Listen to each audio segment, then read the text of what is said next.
This is another live radio link-up brought to you by the Government Communications GCIS.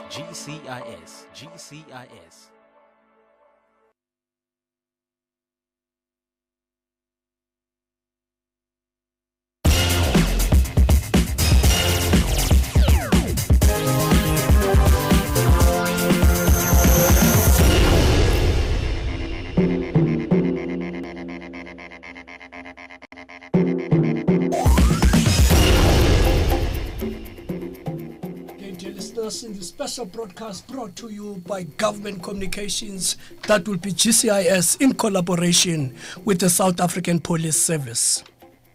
Dear listeners, this program seeks to highlight and heighten the understanding of the government programs in the interest of balance.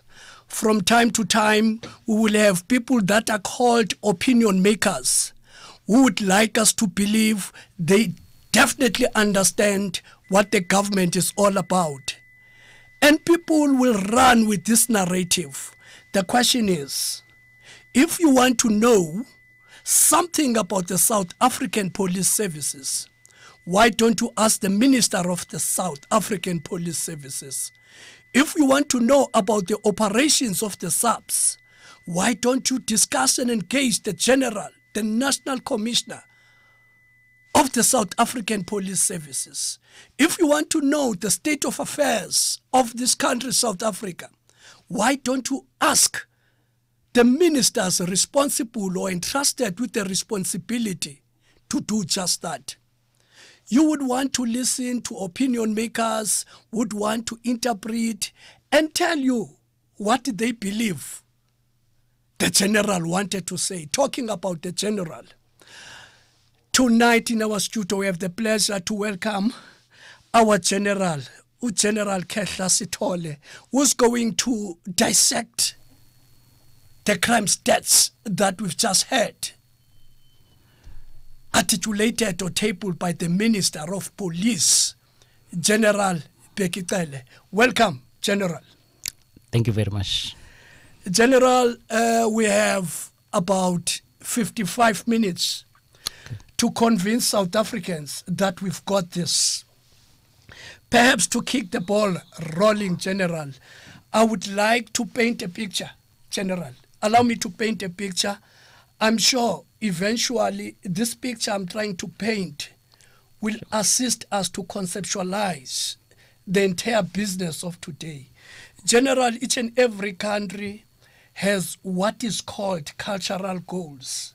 Sure. These cultural goals are principles and values that each and every individual is encouraged by the society to pursue, so that together with their families, they enjoy what one of our President Thabo Mbeki, defined as better life for all.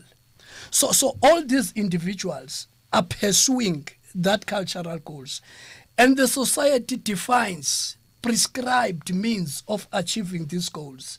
The society will say to people, okay, you want this better life, you are going to have to acquire academically, because it is believed if we have acquired academically, possibility exists that you get a good education and subsequently the good job, so that you can acquire these things that will create this security and comfort for you and your family.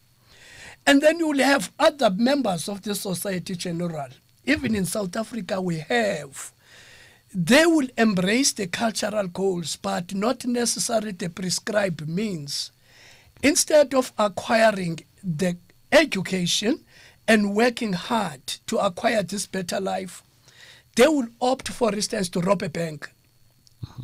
When they do that, they will tell you, no, but you said we should strive for the better life.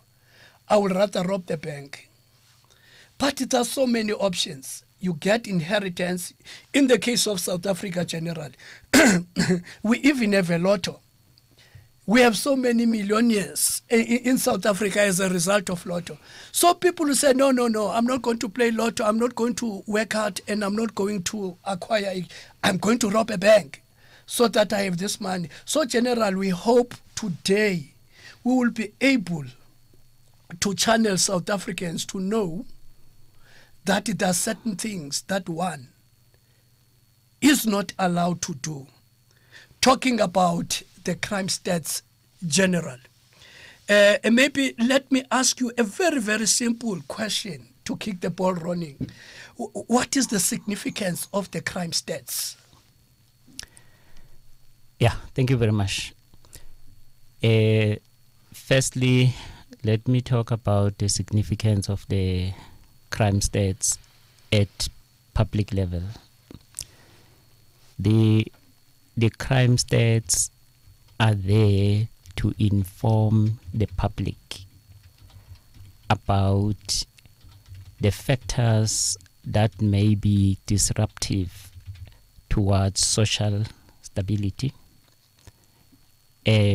factors that may lead to harming economic growth and encourage poverty and other aspects, because the crime stats, they actually allow us to inform the public how much have we done to deal with the conduct of some members of the public that is defined by law as unlawful and as intentionally doing something wrong, and something that is also contrary to the values and norms of life, which is what we can call its contamination of the moral fiber. And therefore the public then get to know how much response has the police given and how much progress has it made in dealing with the conduct and what is the state of the crime in the country. Operationally, the significance of the crime stats is to assist the police to plan correctly in order to fight the crimes that are ravaging the communities and that are also disturbing peace and stability and eventually harm the interest of a better life for all. Nanzoke wavela uGeneral wayiqhobosha pha ku Better Life for All. Ngalo elithuba baphulaphuli sizawuninika inomboro enizawuthi niqhagamshele ngayo uGeneral nimbuze imibuzo ngayo lencoko. Yes, of course, whoever wishes to engage the General, in the few minutes time, we will be giving you the number so that you can engage. Remember, we're saying in the interest of balance, we are provided an opportunity now to get what is it that government is doing directly from the General, not from some opinion makers and analysts out there. General, very soon we are going to put an insert. This insert seeks to say to the people who did not have an opportunity to engage the minister's inputs during the crime stats to have a picture. What is it that we're talking about? At this point, let's go back and play this insert. This year demands a more meaningful emphasis to what informs our fundamental existence as the police leadership towards the delivery of our fundamental mandate of ensuring that the people of South Africa are safe and feel safe. This morning, I address the nation in the subject of the annual release of crime statistics as certified by the Statistician General of Stats South Africa as official stats. The current administration has received marching orders from His Excellency President Cyril Ramaphosa of halving violent crimes in the next decade. As a police service, we aim to achieve this goal in the shortest possible time. Therefore, all our resources and operational strategies have been channeled accordingly towards achieving this target. However, members of the media, in the past year since I joined the police ministry again, we have thoroughly analyzed and debated the crime trends with the management team of the police, with specific emphasis on the number of murders as our common denominator. it is always advisable to give background in order to better contextualize any subject matter. Statistics have proven that the number of murders reported decreased from 18,084 to 15,554 during the period 2009 to 2012. Again, members of the media, statistics have proven that the number of murders have drastically increased to over 4,123 in the past 6 years. This background is important to contextualize the debate of whether we are increasing, maintaining, or decreasing in this trend, having to focus specifically on murders. Therefore, we all need to have full appreciation of task at hand given to this current leadership. The reversal of 6 years is a mammoth task, but it is doable. This is another live radio link-up brought to you by the Government Communication. Yes, please. We've just gone past 20 past 5, and we're still in tune to the special broadcast brought to you by SAPS and GCIS. General, we've just heard our Minister, General Bekicele, painting us this picture. Now, for the benefit of the listeners out there, you are going to have to help us to understand what do crime stats tell us as South Africans. What is it exactly that tells us? Thank you very much. I think the crime stats actually send a dual message to us. Firstly, it tells us that crime is showing signs of increase. And once crime is increasing, then it means our GDP response will be affected. Our economic growth will slow down. Other things such as poverty and other maybe that is part of the things that we want to achieve that talks to a better life might begin to be affected negatively. But two, the other message is sent to us as the police to say somewhere, somehow, crime is showing a rise, which means the client as the community is going to feel unsafe and the level of fear might go up. And as a result, we have to change strategies and we have to look at the criminals who are responsible so that we take them behind bars and clear society. General, perhaps it's a human nature. You will find often people would cut corners. Now talking about corners, I would like to know, General, the implications of the crime stats compiled, not in line with an accepted international standard. What would be this implication? Or crime statistics not compiled in the best practice ways, comparatively speaking? What are the implications of that? Yeah, the implications of that, firstly, is that such crime stats could mislead the nation, which can cause unnecessary social instability or even fear. They may also scare the investors. That is a way which can impact negatively on economic growth and may also affect, that is, the GDP. But then they may also mean that the police strategies for the creation of a safe and secure environment may be skewed. But what is an advantage for us now is that today when the minister announced the crime stats, we're sitting together with the statistician general.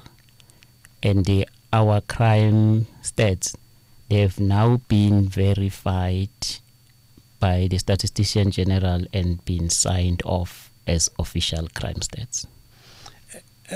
We are still tuned to this very, very pertinent program program designed to heighten our understanding about the operations of the government.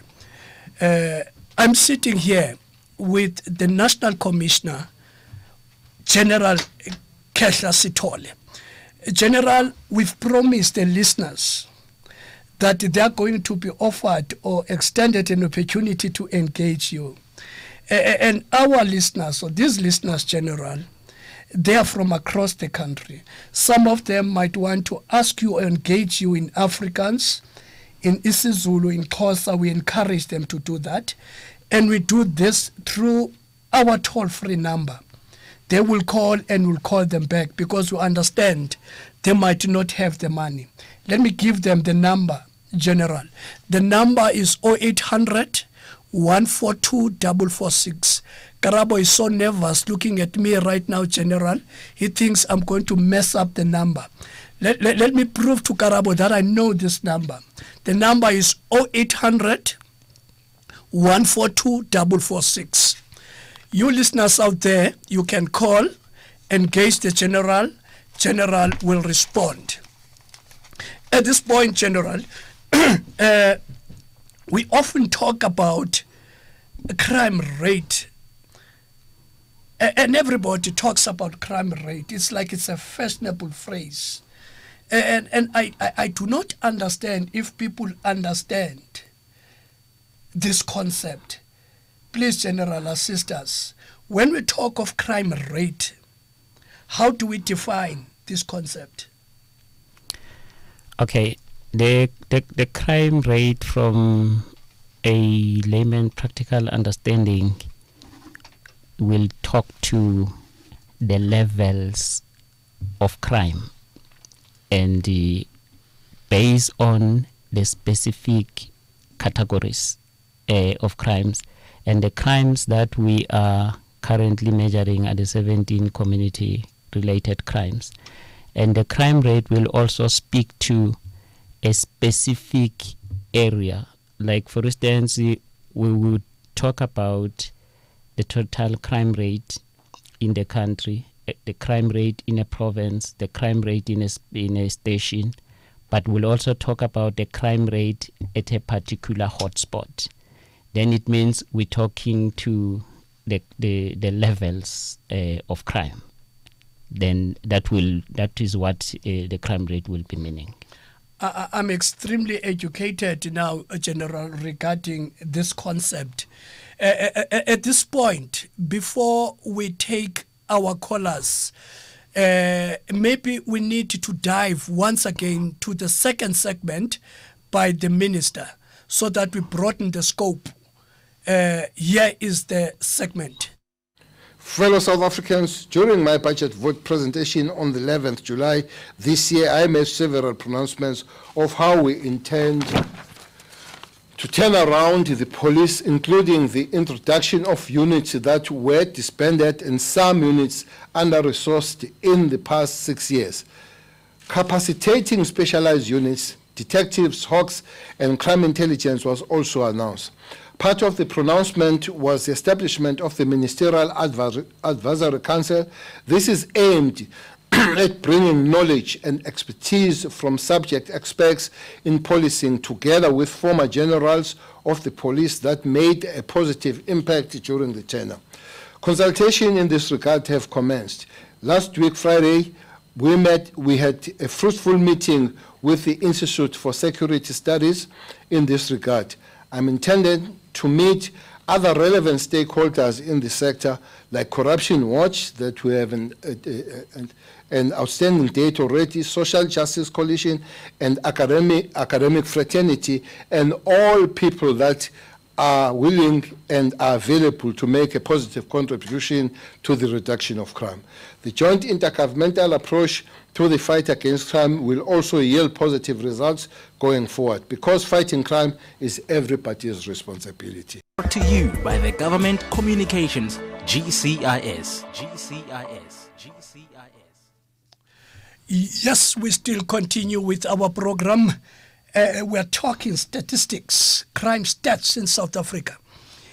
General, in the first segment, our minister said something to the effect that there's a general increase, not decrease in the crime, but increase in the murder rates. Now, can we marry the two? What do we want the people to understand when we say one aspect of the crime has increased and one aspect or the general crime has gone down? Can we safely say we are fine? Okay, thank you very much for the question. Maybe let me talk to the 3 dimensions that the client expect as we fight crime. One, the focus is on the dimension of the level of satisfaction of the client. So the public must be satisfied about the manner in which the police fight crime. Then the level of crime, if they see the crime levels going down, they will appreciate it. But the 3rd dimension, which is the most critical, is the level of fear. Now, it is possible that generally the levels of crime can go down, but that does not mean the level of fear shall equally go down. Now, the difference here in the explanation by the minister, to us it is a cause of concern because murder is a crime of fear. No matter how much crime can be decreased, as long as you have murder, no matter at what rate, the level of fear shall remain sky high. And what we want to achieve for South Africans to feel safe, the level of fear must go down. So we manage all the balance between all 3 dimensions. Another example to this, you may also have the same in an instance where economic crimes are going up, but crime in general is going down. That will scare the investors, and then economic growth will slow down while the general crime level is low. It's like I can get you to talk, General. But remember, this radio format is designed and it is understood to be consumer-generated content. That's where consumers, listeners, are driving the content. And at this point, we're going to North Coast radio station. We invite Carl. Carl Medisa, you are on. Talk to the General. Sanibona njani? Great, how are you, ma'am? I'm okay. Nikhuluma noNothile. I'm from Richards Bay and ngilalela in North Coast. Okay. General is here. Yes. I have a question for the General. Okay. Yes, I heard ukuthi ama-crime stats, they allow the police to tell us as a community how much they've done to deal with certain issues that we are faced with. But I'd like to know, ukuthi, what current measures have been put in place with regards to real issues that we are currently facing, like the current state of xenophobia and gender-based violence. We've seen press releases, but nothing has really been done. What measures have been put in place to try and address those issues that we are currently facing, because they're really affecting us as a community? Thank you very much, Sisiwam. I don't know, do we have another caller? Okay, there's another caller. Okay, caller, you're on air. Carl, you're on air. Yes, good evening, Dr. Lennox, and good evening to you, Commissioner Kehla. Good evening. Yes, I'm also calling from Richards Bay in an area called Merensia, very close to Mandlanzini. I mentioned Mandlanzini for a reason. I appreciate the fact that as you have tried to explain them going forward. But I wanted to contribute so that these stats could change positively the way you'd want to see them. We experienced a lot of violence currently, in Richards Bay and before. And at the core of it was a police force or a government that seemingly is not listening to citizenship. When the citizens say they don't want drugs in their area, and they go to the police, and the police are found to be helpless because of issues of prosecution, versus the prosecutable case and so forth. But the drugs are carrying on. When the citizens are telling you that at OK Grocer, outside OK Grocer, we've got grown men that stand there from 8 in the morning until 8 in the evening, you understand, and they are of a certain nationality, we are told we're being xenophobic. So I don't know how, or is it a communication challenge within the police? Mandlazini the unrest in Mandlazini, we informed the police before the unrest happened. The community, using its community radio station, was talking about the issues, the criminal issues, and they identified what they were and they identified the source. Why has the police, the African Police Service, why has it stopped listening to its citizens around crime? What crime are you combating when you're not listening to your citizens? Thank you. Thank you very much, Ntate Karl. General, let's take the last question in this round, and the last one will be Sipho. Sipho, you're on air. Baba ninjani? Kuyalunga unjani tata? Siyaphila, ukhuluma noSipho kaDumisa. Baba uKhetha, ngiyabonga ukuthi uzilethe la emsakazweni sizokwazi ukuthi sibuze ngama-question amabili. Eyokuqala ukuthi ngike ngaba yi-reservist for about 5 years. Makiwa njalo ukuthi kuyothathwa kuma-training ukuthi abantu kufuneka ukuthi baye kwi-training bathathe emaphoyiseni. Waphela wonke lo 5 years thina sama-reservist singakathathwa. Okay. Elokuqala umbuzo wami ukuthi uhlelo leni emaphoyiseni nithatha after how many years? And lokho kuyizathu why nikwenze lokho ukuthi nithathe after kuleyo minyaka le ingaka i-crime inkulu kangaka. Okay, umbuzo wesi-2 ukuthi upersonally ke lo ukuthi njengoba nayi xenophobia sibhekene nayo. Abanye bathi akuvulwe ama-border gate, wonke umuntu angene e-Afrika, sivumelane yonke sihambe yonke e-Afrika kube right. Abanye bathi no, akuvalwe ama-border, kuqiniswe ama-border. Kuwena njengawe Baba uKhetha, yiphi take yakho? What's your take on that? Ukuthi kuvulwe ama-border or into right ukuthi kuvalwe ama-border kuze sinciphise the crime esibhekane nayo la eSouth Africa? Ngiyabonga kakhulu baba. Siyazibongela Sipho. I'm tempted to take the very last one. Sipiwe na is on air. Sipiwe, you're on air. Hello, Karabo, and evening to your guests there. Thank you, sir. Yes. Look, man, I'm really concerned about the rate that SAPS is going in terms of, curbing all the crimes that are happening and the matters that are reported not to be known as to who are the perpetrators, I'm listening to Ngobela FM in PE, and if you come to Nelson Mandela Bay, I can tell you this now, that almost every street there is a criminal that is owning a gun. But those people are living like a happy life. Then the people that are living in fear are the good citizens of South Africa. And now, when I'm listening to this report, it's more like another talk shop. I don't know, maybe I'm wrong, but the pace that they are going in terms of resolving all these crime issues that are happening in South Africa is really slow. People are living in fear, Lennox. We are living in fear. Thank you. Sibamba ngazozibini Tatu Siphiwe. At this point, let's listen to our radios.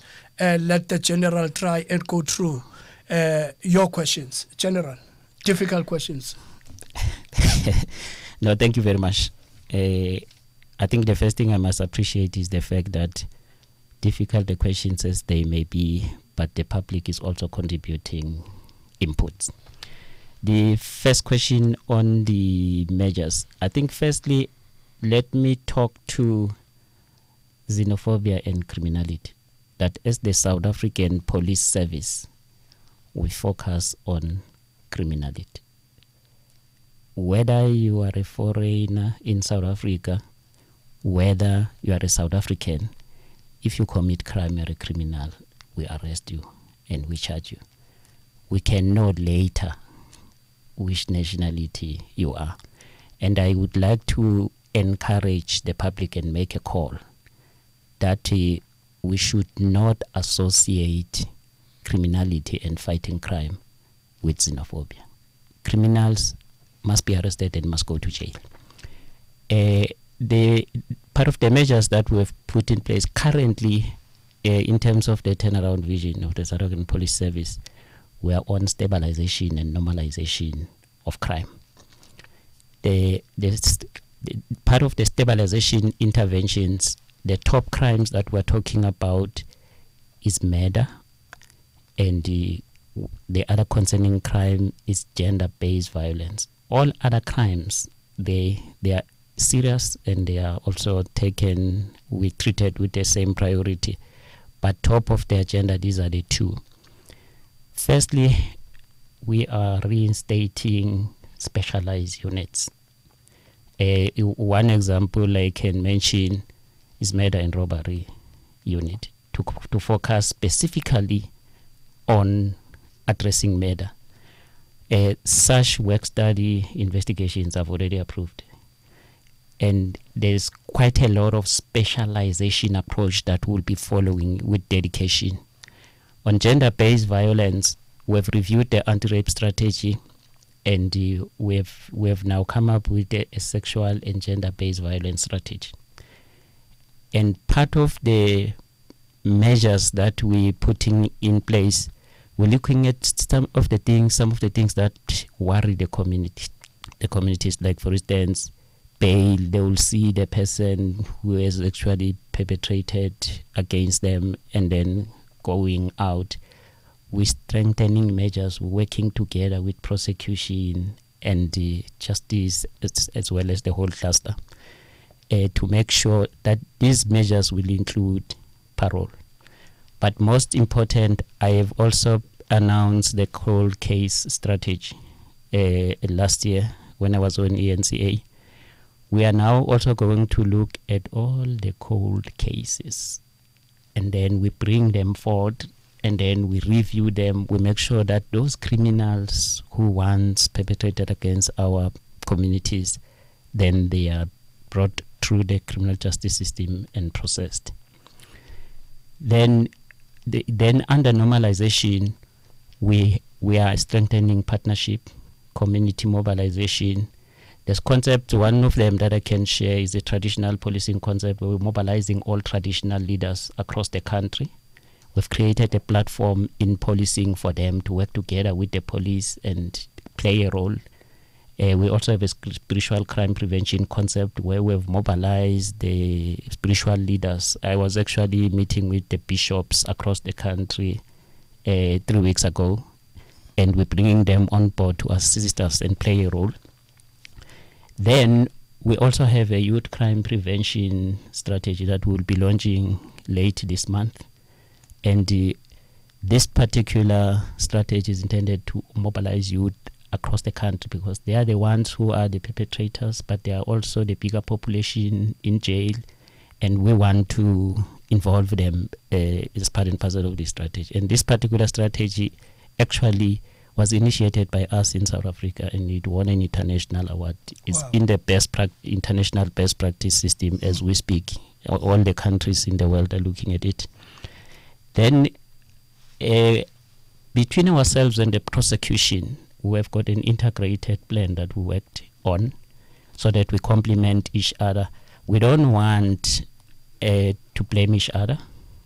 And we also want a collective voice. We have a shared vision now of working together so that we make sure that we fulfill what is the client's expectation together. And then we do not say this was prosecution and this was police. And if there's areas of concern, we address them together. Then there was the question of a reservist. I think firstly, let me extend my appreciation to this member of the public for the contribution that you have made, because this is a voluntary concept, although we acknowledge it. But I wanted to indicate that since we are trying to augment the shortage in the personnel plan, I have approved the reviewed reservist policy so that we take more reservists into the service as a force multiplier. But 2, we've got a dedicated budget for this so that it can work. I've made an instruction for maximum call-up for reservists. But in the intake, since we've increased it to 7,000 as per the SONA direction of the president, we have a dedicated figure that we said this one we must look at reservists who are already serving and who meet the requirement. The last one on the solving pace, yes, the solving pace, we need to work together in order to increase it. The strategies that has been put in place, the criminal justice cluster plan, will help us to increase the pace. But we also want the involvement of the community. I want to refer to another SONA direction by the president where the community policing strategy was pronounced, and the call was made by the president for the public to join hands with us. If the public help us with more information, more involvement about concepts there, such as the community in blue concept, where they patrol together with us and under our guidance. So if we all get involved together, this pace is going to increase. Thank you. Thank you very much, General. General, I don't know. Uspiwe was talking about the fear that you touched earlier on. Yes. Like in PE in particular, he says there are a number of these guys with unlicensed firearms. It's like they have the monopoly of living or enjoying life. The law-abiding citizens are the ones who are fearing. Like when it's dark, they are indoors. These are the only guys. I think you did talk about this earlier on. Okay. And again, Carl spoke about the conflict that exists between the police and the community, where literally the community is saying he's selling drugs, do something, and almost reluctance from the members to do something about these incidents. I think you have touched on that as well, but maybe later on, General, you will revisit that. At this point, we have 3 callers waiting on standby. The first one is Sipako. Sipako, you're on air. Yes, Baba. Yes, Baba. Hi, how are you? Great, how are you, sir? I am trying, Baba. Let me pass my greetings also to the General. Thank you. Look, I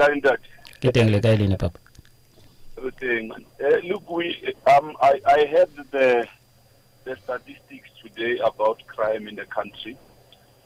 I'm just worried that in as much as there are areas where there's a decrease, I'm worried about the murder. I'm speaking to you as one of the people who are affected by this, and I think the statistics talks about 2018-19, and I've lost my mother in a shooting where people just came home and shot her without taking anything. But what also worries me further is the capacity within the police services. 2 things that worries me: competency and commitment from the police. It's not there. Completely, it's not there. It's completely eroded.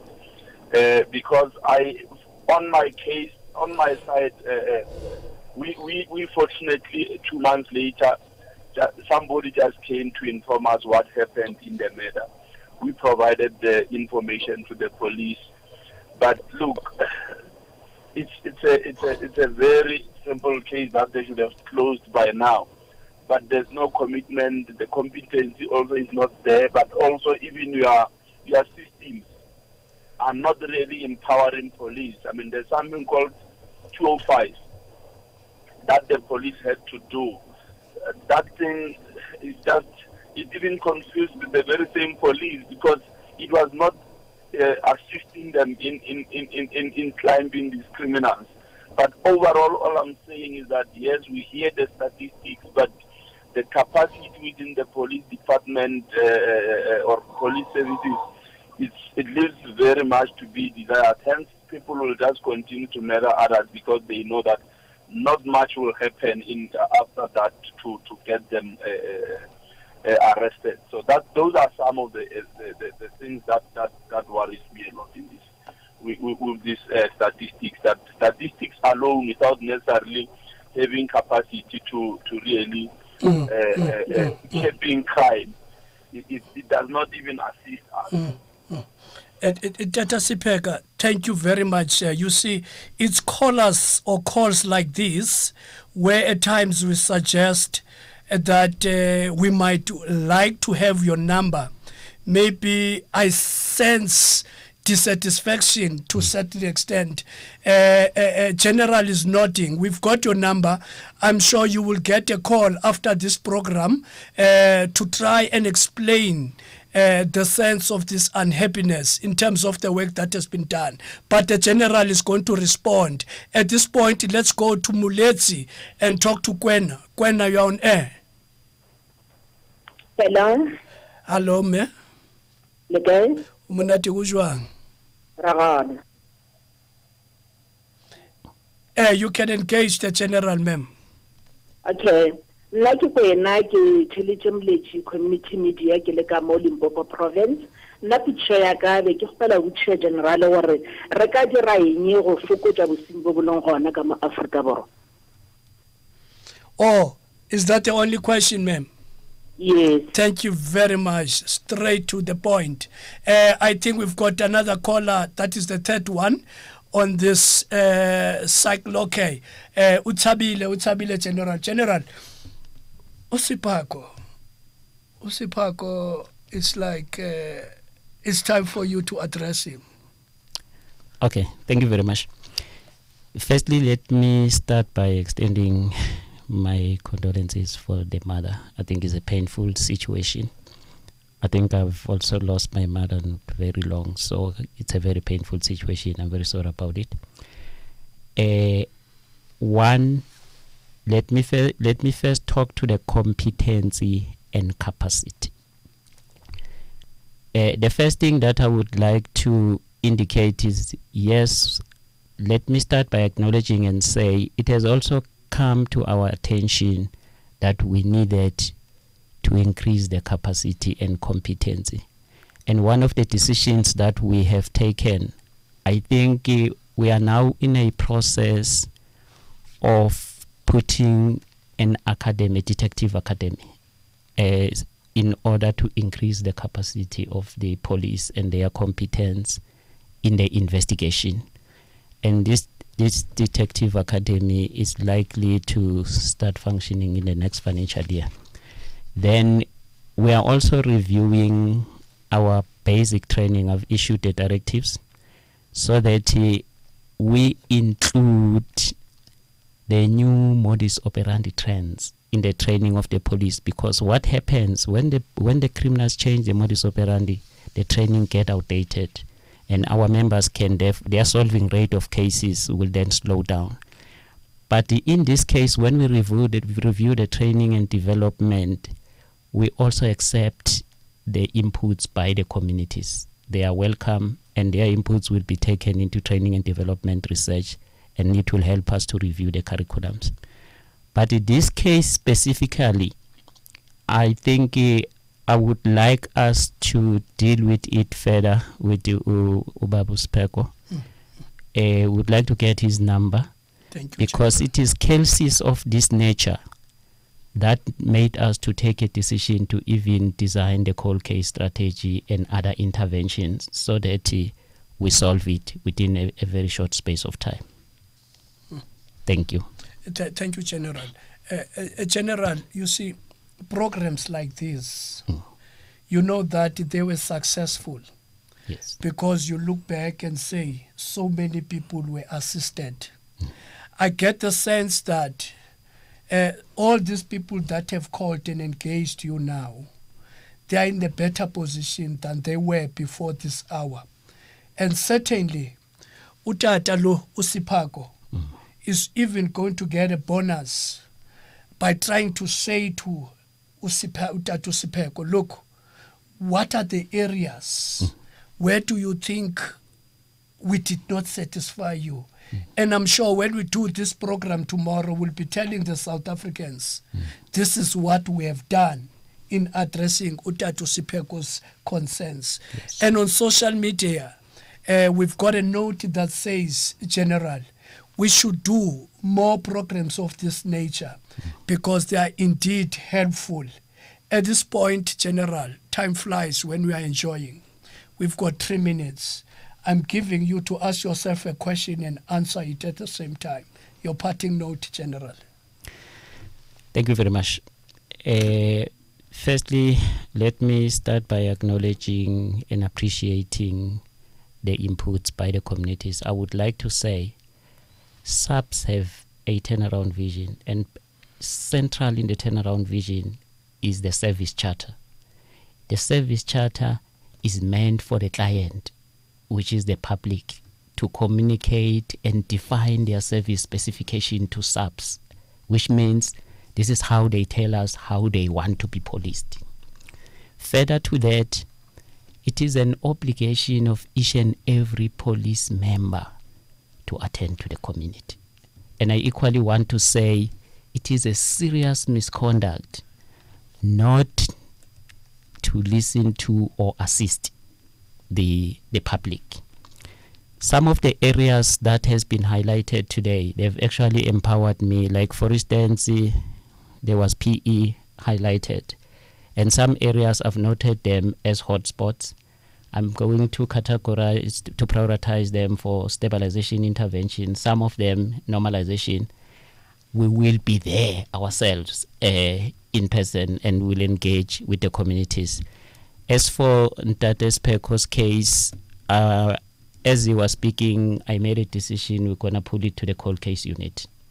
And not very long, Ntate Speko will get a call from the head of the cold case unit. In closer, I want to close with the question that has been raised by Umama. What are we going to do to reduce crime? I think firstly, for us to reduce crime requires of us to work together in what we call multidisciplinary collaboration. And in a multidisciplinary collaborated approach, we bring together the communities, we bring together government departments, civil society organizations. We all form one front and we tackle crime. The police take a front line, they take criminals head on, and once we have taken them head on, we then decide to normalize the situation. That's when everybody comes to play. We have established a new modus operandi analysis center, and it's the only one in the world at the present moment. With this particular center, we'll be able to tell the communities what is the new modus operandi that criminals have actually brought into the fore. How can we do target hardening and make sure that that method does not affect them in any manner? We'll keep on sharing with them through the community policing strategy. We're coming to them through imbizos, outreaches, and we want to work together.